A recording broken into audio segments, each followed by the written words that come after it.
The A321LR might be Etihad's narrow-body workhorse for regional and medium-haul routes, but don't let its size fool you. This aircraft is rewriting what passengers can expect from short and mid-haul business class. While the aircraft features a decent economy class and pretty surprising first, today we're turning our attention to business class. With a fully flat bed, all-aisle access, and a level of comfort usually reserved for wide-body jets, Etihad is proving that luxury can still come in compact form. So let's put it to the test across business travellers' 5 key categories, from ground experience to service and dining, Wi-Fi and tech, amenities, and finally seat and sleep, to see if this small jet truly lives up to its big ambitions. We start with ground experience. Etihad's premium experience begins well before you step on board. At Abu Dhabi International Airport, business class passengers benefit from a dedicated check-in wing and priority security lanes, a welcome time saver, particularly during peak departures. There's something to be said about the airline staff too. They are always courteous and friendly, with a team of porters to help out if you need. Once airside, the flagship business class lounge features loads of space thanks to its 3 floors of seating, dining and services. The lounge remains a cornerstone of Etihad's premium ground product, spacious, softly lit and refreshingly serene even during busy hours.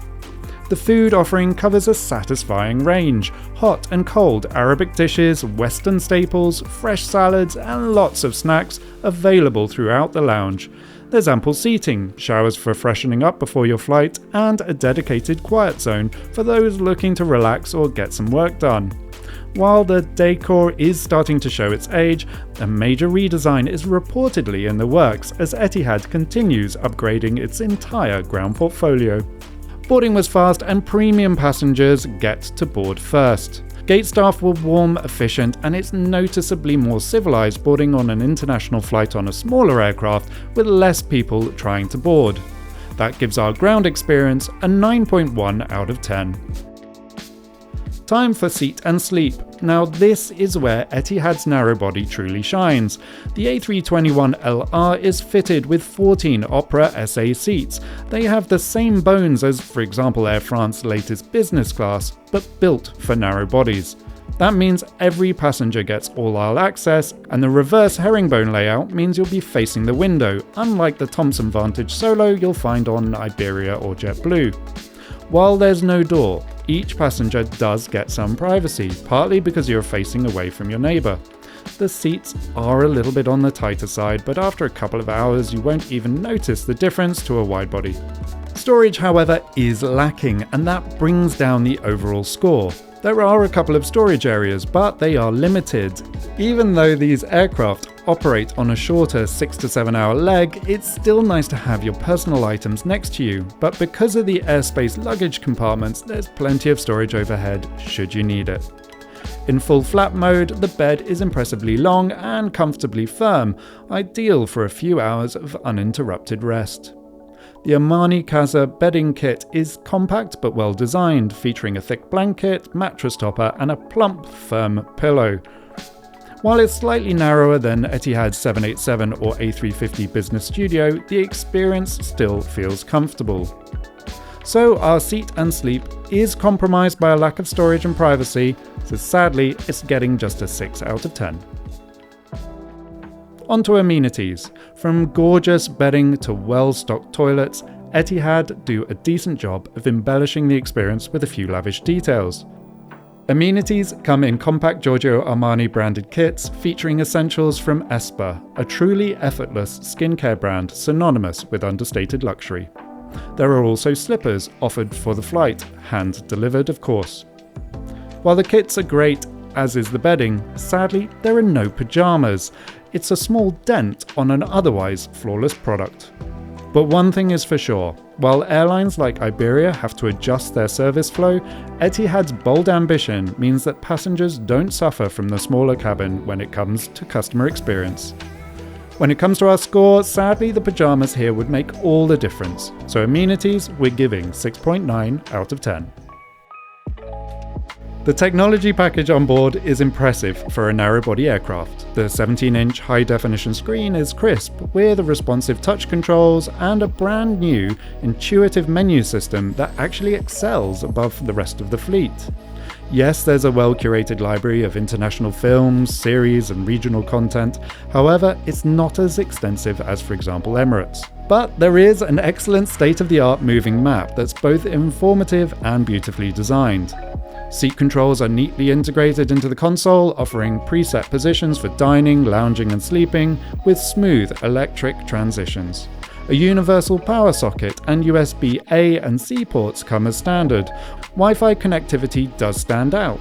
Packages are sensibly priced, with fast, stable connections ideal for emails, messaging, and even light streaming. Although Etihad's standard noise-cancelling headphones perform well, there's also wireless connectivity via Bluetooth, meaning if you prefer your favourite headset, you can listen in even more comfort. Etihad's entertainment and tech gets an impressive 8.9. Service, food and drink. Now, Etihad's crew consistently set the standard for polished professional hospitality, the kind that feels intuitive, not rehearsed. Unlike some Middle Eastern and Asian carriers where there is a somewhat robotic approach to service, here Etihad lets its crew personalities shine. Even the greeting at the door felt genuinely personal. During boarding, crew circulate with welcome drinks and cold towels, which is impressive on a narrow-body. Once airborne, the service rhythm balance attentiveness and discretion. Orders are taken efficiently, but with genuine conversation. The crew even remembered my drink preferences from a previous flight. Now that's a rare and thoughtful touch that really does make you feel truly special. Dining remains one of Etihad's strongest suits. Even on a narrow-body, the carrier retains its dine-on-demand model, a hallmark usually reserved for long-haul flights. The meal service unfolds at a relaxed personal pace. On my flight, the starter included a giant, super fresh king prawn and papaya salad, which was beautifully presented, followed by a staple of Etihad's menu, the chicken biryani. The wine list is also well curated, featuring international labels that pair nicely with the menu. Dessert, a rich chocolate mousse with a touch of sea salt, rounds off the meal with understated indulgence. And then comes the signature flourish: Nespresso coffees to order, madeleines and warm-baked cookies. It's these small creature comforts that elevates Etihad's passenger experience, delivering that signature Middle Eastern hospitality at every moment of the journey. Our service, food and drink gets a really impressive 9.1 out of 10. So Etihad's A321LR business class is a small jet with big ambitions, and shows that great design and thoughtful service don't depend on aircraft size. The combination of a smartly engineered seat, a polished crew, and a distinctive sense of style makes this one of the most compelling regional business class experiences anywhere in the world. While there's room for improvement in lounge updates and a more private seat with more storage, Etihad has managed to bridge the gap between regional practicality and long-haul luxury, something very few carriers achieve. It's proof that ambition doesn't need to be measured in aircraft size, but in the consistency of passenger experience. Our business traveller tried and tested score for Etihad's A321LR business class is a decent 82%.